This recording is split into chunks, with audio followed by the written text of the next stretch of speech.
Assalamualaikum warahmatullahi wabarakatuh.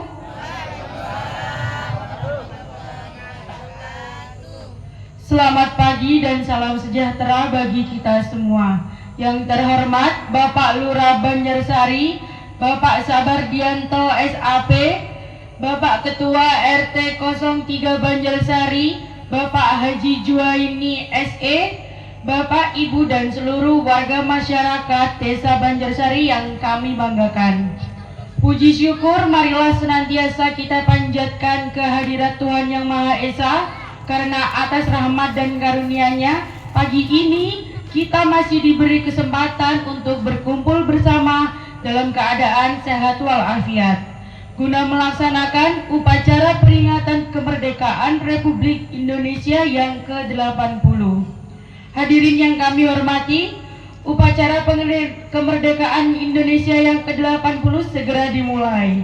Sebelum itu, saya akan membacakan susunan acaranya, yakni yang pertama pembukaan, yang kedua sambutan dan penyampaian makna kemerdekaan oleh Bapak Ketua RT 03, Bapak Haji Juwaini SE, dan yang ketiga sambutan dari Bapak Lurah Banjarsari, yakni Bapak Sabardianto SAP. Yang keempat, doa untuk mengenang jasa para leluhur dan pahlawan kita yang dipimpin oleh Ustadz Hafiz. Yang kelima, syukuran dan pembagian hadiah. Dan yang keenam, penutup.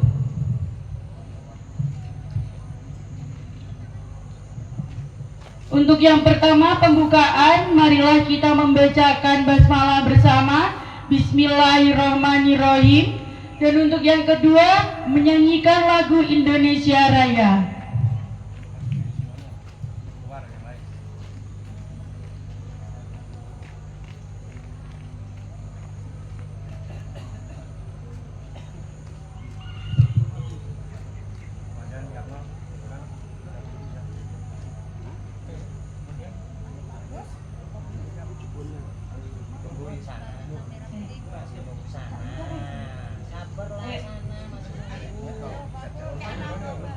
Untuk pembina, hadirin mohon dihormatkan. Kepada Sang Saka Merah Putih, hormat, gerak.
Istirahat di tempat, gerak. Untuk acara yang selanjutnya, yakni sambutan dan penyampaian makna kemerdekaan RI yang ke-80 dengan tema Bersatu Berdaulat Rakyat Sejahtera Indonesia Maju oleh Bapak Haji Juwaini SE, anggota DPR periode 2009-2014 dan sekaligus Bapak Ketua RT 03 Banjarsari. Kepada beliau dipersilahkan.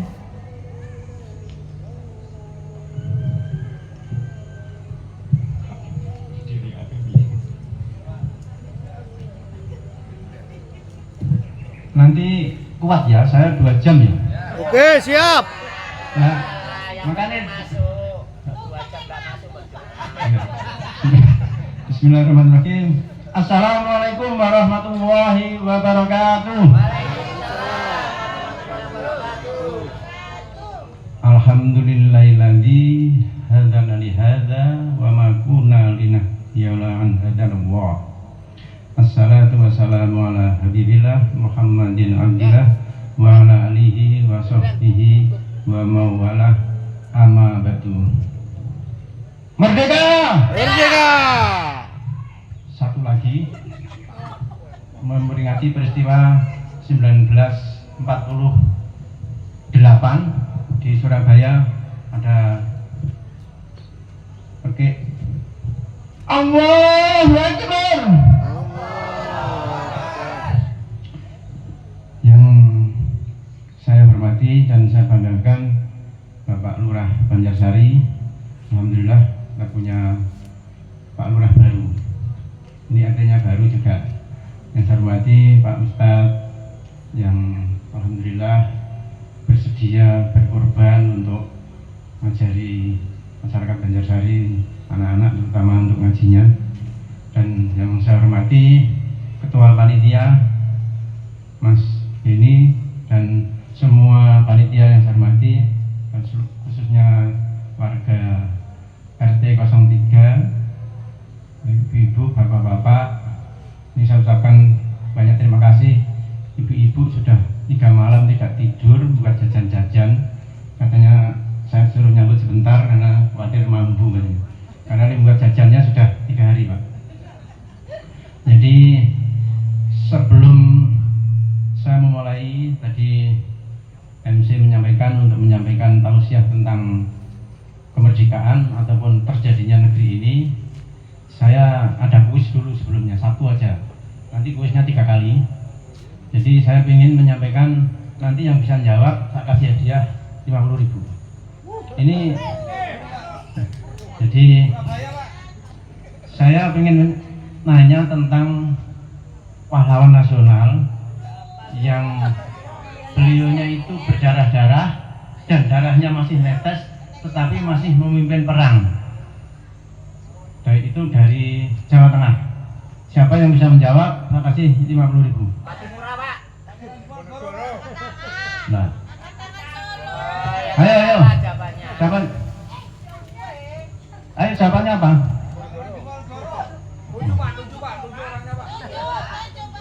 Salah. Beliaunya juga pernah menjadi guru SD. Oh ini Pak. Ya, kok yang jawab istri saya gimana? Sah. Nah, sah.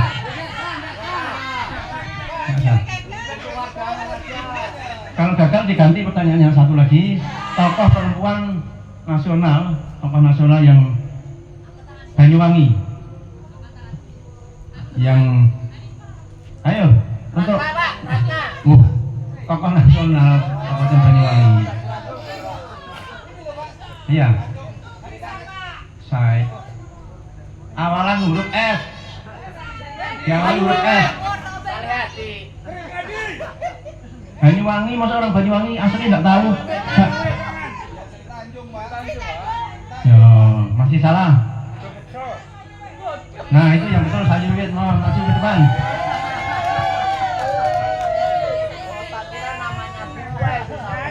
Jangan khawatir, masih banyak nanti. Oh iya, percaya kita, Pak.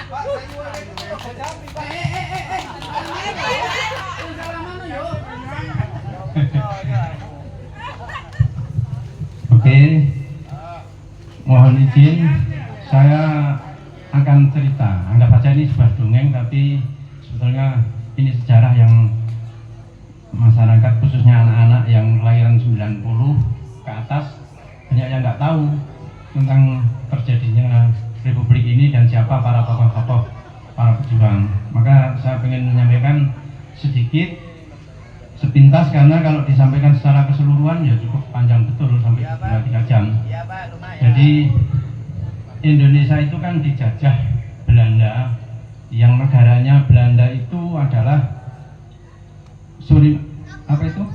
di atas laut, negaranya kecil, rumahnya di atas laut, kok mampu menjajah negeri kita yang dulu belum ada Indonesia, namanya masih Nusantara. Ini sangat luas, sangat banyak penduduknya selama 350 tahun. Kenapa kok sampai mampu menjajah selama 2000 sampai 350 tahun? Karena masyarakat dan bangsa kita banyak yang menjadi pengkhianat, banyak yang menjadi munafik, dan sampai hari ini pengkhianat munafik itu juga masih ada. Jadi orang perjuangan tetap ada, orang yang melakukan kemunafikan juga tetap ada, mungkin sampai kiamat. Jadi di Nusantara ini dulu adalah banyak kerajaan-kerajaan.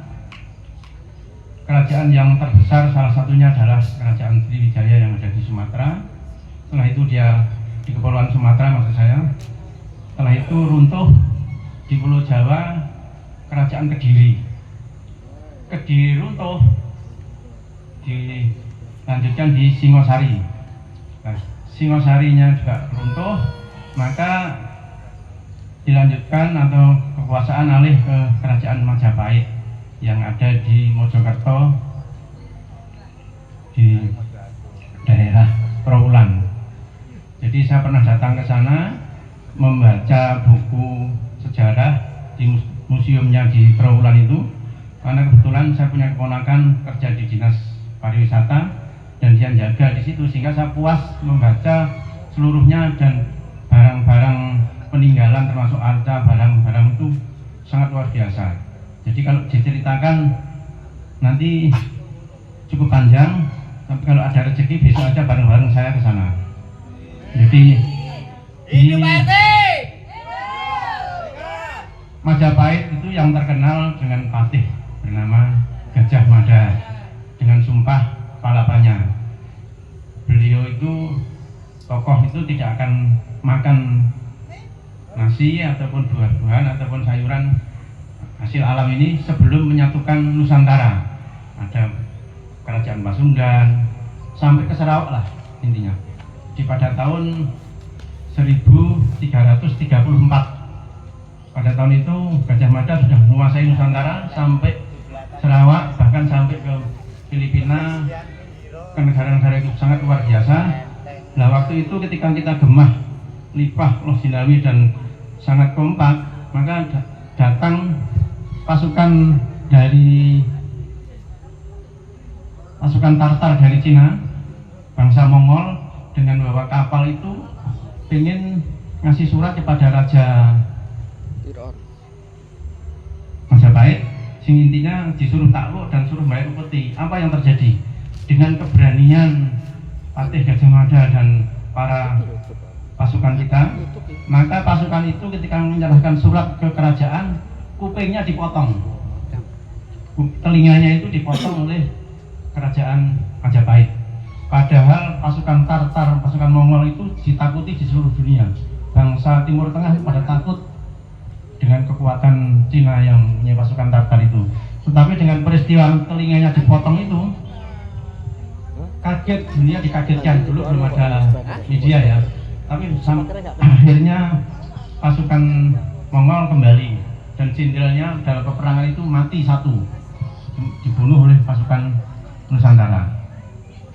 Dan setelah itu maka Kerajaan Majapahit runtuh karena dijajah oleh Belanda yang datang itu, sehingga Belanda menguasai Nusantara. Maka para wali Songo dengan Mas Karabit yang ada di Demak, Bintoro, akhirnya menjadi Kerajaan Kesultanan Demak Bintoro. Jadi kerajaannya menjadi kerajaan Islam, yang itu dilanjutkan di Kerajaan Mataram. Kebetulan ketika di Demak, mungkin sebagian sudah pernah ziarah ke sana di Masjid Demak itu.